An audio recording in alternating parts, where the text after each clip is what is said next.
আপনি দেখছেন news now, আমরা জানি কোনটা খবর। সিআইটিইউ অনুমোদিত নির্মাণ শ্রমিক ফেডারেশনের পক্ষ থেকে রাজ্য শ্রম কমিশনারের নিকট ৮ দফা দাবির ভিত্তিতে ডেপুটেশন প্রদান করা হয় শুক্রবার। নির্মাণ শ্রমিকদের, কাঠ শ্রমিকদের মজুরি বৃদ্ধি, নির্মাণ শ্রমিকদের ব্যাপক হারে নির্মাণ প্রকল্পের আওতায় নিয়ে আসা সহ আরও অন্যান্য দাবিতে সরব হন এদিন সংগঠনের নেতৃত্বরা। উপস্থিত ছিলেন নির্মাণ শ্রমিক ফেডারেশনের সভাপতি সহ অন্যান্যরা।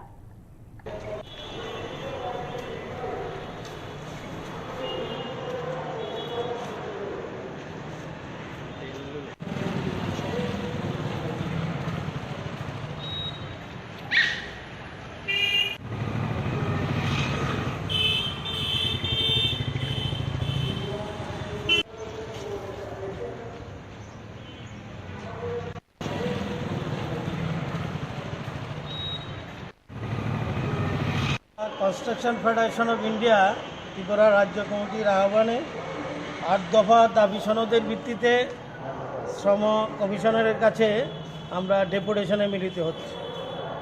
যে দাবিগুলো আমরা এখানে উত্থাপন করছি, আসন্ন শারদ উৎসবের প্রাক্কালে শ্রমিকদের বোনাস ও অ্যাগ্রেসিয়া দিতে হবে। ২, নির্মাণ, ইটভাটা ও কাষ্ঠশিল্প শ্রমিকদের মজুরি বৃদ্ধি করতে হবে। নির্মাণ শ্রমিকদের ব্যাপক হারে নির্মাণ প্রকল্পের আওতায় নিয়ে আসতে হবে। ৪ নম্বর, নির্মাণ কল্যাণ পর্ষদের অর্থ বেআইনিভাবে অন্যত্র হস্তান্তর করা চলবে না। নির্মাণ ক্ষেত্রে পরিকাঠামো উন্নয়ন করে এবং অন্যান্য দপ্তরেরও পরিকল্পনা করে শ্রমিকদের কর্মসংস্থানের ব্যবস্থা করতে হবে। কর্মক্ষেত্রে নির্মাণ শ্রমিকদের সুরক্ষা সুনিশ্চিত করতে হবে।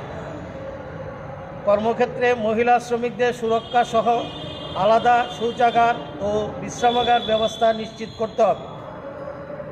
৮ নম্বর, পরিযায়ী শ্রমিকদের সুরক্ষার জন্য তথ্য সরকারিভাবে ন্যায্য মজুরি প্রদান, নিয়মিত শ্রমের কাজের হিসাব নিশ্চিত করতে হবে। রেগা শ্রমিকদের ও টিএফদের ২০০ দিনের কাজের ব্যবস্থা করতে হবে এবং মজুরি ৬০০ টাকা প্রদান করতে হবে। এই দাবিগুলো নিয়ে আমরা মাননীয় শ্রম কমিশনের কাছে আমরা ডেপুটেশনে মিলিত হচ্ছি।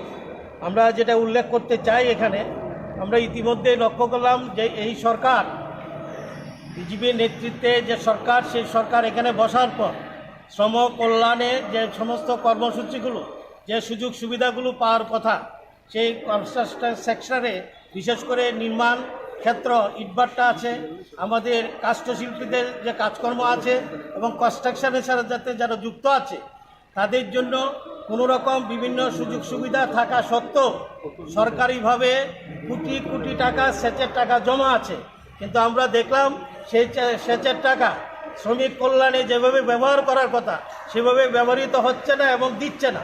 আমরা ইতিমধ্যে অনেকগুলো ডেপুটেশন দিয়েছি। আজকেও আমরা পুনরায় এটা উল্লেখ করতে চাই যে অবিলম্বে শ্রমিকদের বরাদ্দকৃত যে টাকা, সেচের টাকা, তাদের চিকিৎসা, তাদের বিয়ের শাদীর সময় যেটা জেনারেলি কল্যাণ পর্ষদ থেকে দেওয়া হয়, এগুলো অবিলম্বে এগুলো দেওয়ার জন্য আমরা শ্রম কমিশনের কাছে ডেপুটেশনে মিলিত হচ্ছি। আপনার পরিচয়? আমি